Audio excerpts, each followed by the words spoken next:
नमस्कार दोस्तों, मैं विक्रांत त्यागी एजी सोलर सॉल्यूशन प्राइवेट लिमिटेड से। दोस्तों स्वागत करता हूं आपका अपने YouTube चैनल पर। दोस्तों जैसा आपको पता है कि एक सोलर सेटअप लगाने के लिए हमें एक इन्वर्टर, एक बैटरी और सोलर पैनल की आवश्यकता होती है। तो आपने देखा भी होगा कि इन्वर्टर भी हमारे अब दो टाइप के आते हैं, एक MPPT इन्वर्टर आते हैं और एक आता है अपना PWM इन्वर्टर। तो आज की वीडियो में हम आपको PWM और MPPT इन्वर्टर के डिफरेंस के बारे में बताएंगे और कौन सा हमारे लिए सबसे ज्यादा फायदेमंद रहता है, आज हम आपको उसके बारे में बताएंगे। तो हम पहले स्टार्टिंग करते हैं PWM की। PWM का मैं स्टार्टिंग में इसलिए नाम ले रहा हूँ क्योंकि PWM हमारा MPPT से सस्ता पड़ता है और हम इंडियंस की ये चीज़ सबसे पहले चलती है कि हमें सस्ती चीज़ें जल्दी पसंद आ जाती हैं, हम सस्ती चीज़ें लगवाना पसंद करते हैं। तो PWM हमें सस्ता पड़ता है MPPT के मुकाबले। ऐसा हम लोगों का या मार्केट में सबका मानना है कि PWM सस्ता पड़ता है MPPT के मुकाबले। लेकिन अगर हम टेक्निकल देखें तो ये इसका अपोजिट होता है। MPPT एक तरीके से माने तो हमें PWM के मुकाबले सस्ता पड़ता है, क्योंकि आपने देखा होगा कि जो PWM होता है वह पल्स विड्थ मॉड्यूलेशन पे काम करता है। और ये अपना, जैसे आप अपने घर में एक सेटअप लगा रहे हैं तो आप 1 किलोवाट के सेटअप की हम बात कर लेते हैं। अगर हम 1 किलोवाट का सेटअप लगा रहे हैं तो हम उसमें 1 किलोवाट के पैनल लगाएंगे, तो हम मान लेते हैं कि हम 330 वाट के हमने 4 पैनल लगा लिए उसमें और हमारा MPPT इन्वर्टर हो गया और बैटरी लग गई है। तो जो PWM इन्वर्टर होता है वो आपका जो सोलर की एफिशिएंसी होती है उसको 30% तक कम कर देता है। यानी आपका अगर 1 किलोवाट का प्लांट लगा हुआ है तो उसमें आप ये मानो कि अगर 1 किलोवाट का हम 30% भी कम करते हैं तो आपका एक 330 वाट का पैनल का आपका काम खत्म हो गया है, वो आपने एक्स्ट्रा लगाया हुआ है। अगर उसी की जगह हम MPPT इन्वर्टर पे अपना 330 किलोवाट के 4 पैनल लगाएंगे तो वो 100% एफिशिएंसी देता है MPPT। तो हम ये मान के चले कि MPPT इन्वर्टर जो होता है वो आपका एक जो धूप होती है, कभी भी धूप कांस्टेंट नहीं रहती है, दिन में कम, सुबह को कम होती है, दोपहर को तेज होती है, शाम को फिर धीमे हो जाती है। तो MPPT इन्वर्टर उन चीजों को, सब चीजों को रीड करके एक बैटर आपको करंट बना के देता है, जिससे अपना पूरा घर का लोड और बैटरी हमारी चार्ज होती है।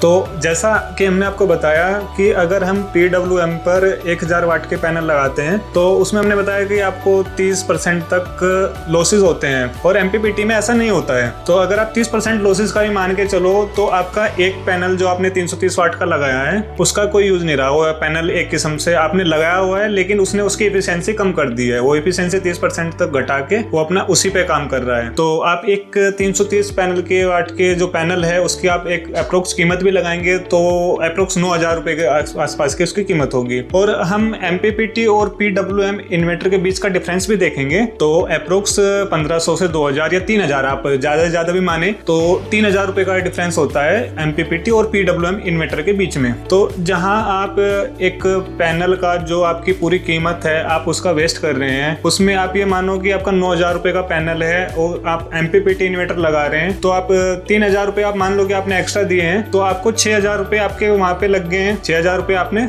अपने पैनल के बचा लिए हैं और जो 1 किलोवाट सिस्टम लगा हुआ है वो MPPT पे आपकी फुल एफिशिएंसी देगा। तो उसमें आप PWM में क्या होता है कि अगर आपका धूप से कम ज्यादा हो रही है तो वो करंट को कम ज्यादा करता रहता है, एक फिक्स करंट नहीं रखता है। और MPPT में ऐसा है कि आपका अगर धूप सुबह के टाइम कम है, दोपहर के टाइम तेज है और शाम के टाइम कम है, फिर तो उसको पूरे करंट को एडजस्ट करके अपना बैटरी को भी चार्ज करता है और अपने घर का लोड भी चलाता है। तो जो अपना ये एक मिथ है कि PWM सस्ता पड़ता है, MPPT महंगा पड़ता है, तो ये बिल्कुल गलत है, ऐसा नहीं होता है। और आपने देखा भी होगा कि MPPT में आप बड़े से बड़े सिस्टम आते हैं MPPT में, और PWM में भी लोग सस्ता होने के चक्कर में अपना बड़ा इन्वर्टर भी PWM लगवा लेते हैं। तो अभी तो हमने 1 किलोवाट की बात करी है जिसमें आपको 6 से 7,500 रुपए का डिफरेंस आ रहा है, जो कि PWM में वो आपका वेस्ट जा रहा है और MPPT में आपका वो यूज हो रहा है। तो ऐसे ही अगर हम 2 किलोवाट, 5 किलोवाट, 10 किलोवाट की बात करें तो ऐसे ही वो आपके पर पैनल के हिसाब से आपकी जो कॉस्टिंग है वो बढ़ती चली जाएगी और जो आपको बेनिफिट है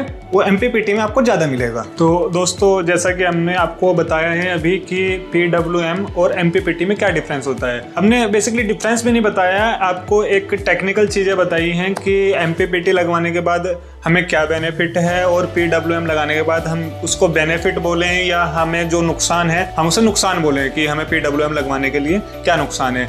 आपने देखा होगा कि अभी भी कुछ लोग ऐसे हैं कि अपना बड़ा सिस्टम भी PWM लगवा लेते हैं। अब आप सोचेंगे कि PWM तो छोटे इन्वर्टर आते हैं, बड़े नहीं आते हैं। तो हमारे PWM इन्वर्टर भी 10 किलोवाट 15 किलोवाट तक PWM इन्वर्टर आते हैं, जो कि MPPT के मुकाबले सस्ते पड़ते हैं। जैसे कि मैं आपको स्टार्टिंग से बताया कि PWM सस्ते पड़ते हैं MPPT के मुकाबले। लेकिन उसमें अगर आप टेक्निकली देखेंगे तो PWM लगवा के हम एक बार तो सोचेंगे कि हमारा पैसा बच गया है, हमें सस्ता पड़ा है और हमारा पैसा बच गया है। लेकिन आप उन चीजों को नहीं देख पाएंगे कि हमारा पैनल में हमें कितना लॉसेज हो गया है, करंट हमें कितना बन रहा है, हमारा करंट का हमें प्रॉपर नहीं मिल पा रहा है। MPPT में आप लगाएंगे, आप 10 किलोवाट का इन्वर्टर लगाते हैं, आप 10 किलोवाट के पैनल लगाइए उस पे, तो वो आपको पूरा 10 किलोवाट का जनरेशन बना के देगा। और एक आपको पता है MPPT फुल एफिशिएंसी पे काम करता है।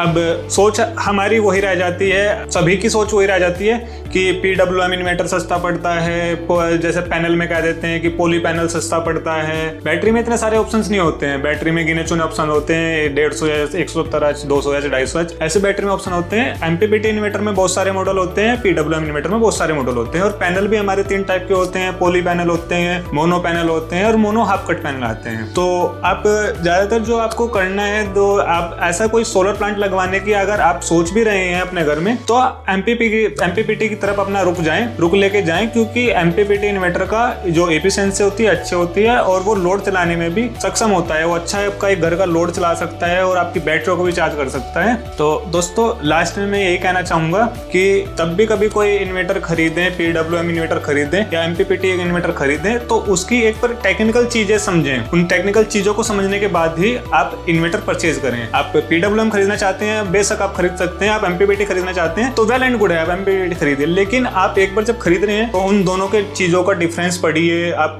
YouTube पे वीडियो है, आप YouTube की वीडियो देखिए, तब आप एक बार आगे मूव ऑन करें कि हमें MPPT लेना है या PWM लेना है। तो दोस्तों अगर कोई आप हमारा सोलर प्रोडक्ट खरीदना चाहते हैं या हमारा कोई सोलर प्लांट या पावर प्लांट लगवाना चाहते हैं, तो आप हमारे YouTube चैनल को सब्सक्राइब करें या हमारे आप टोल फ्री नंबर पर कॉल करके भी हमारे प्रोडक्ट की जानकारी ले सकते हैं या हमारे प्लांट के बारे में जानकारी ले सकते हैं। हम आपको निरंतर बताते हुए आए हैं कि हम 23 सालों से सोलर एनर्जी सेक्टर और पावर सेक्टर में ही काम कर रहे हैं। तो आप ये अंदाज़ा लगा सकते हैं कि अगर हम 23 सालों से मार्केट में हैं तो हमें कितने अच्छे हमारे प्रोडक्ट होंगे और क्या हम मार्केट को बना के इतने अच्छे प्रोडक्ट बना के दे रहे हैं, तभी हम 23 सालों से मार्केट में टिके हुए हैं। धन्यवाद।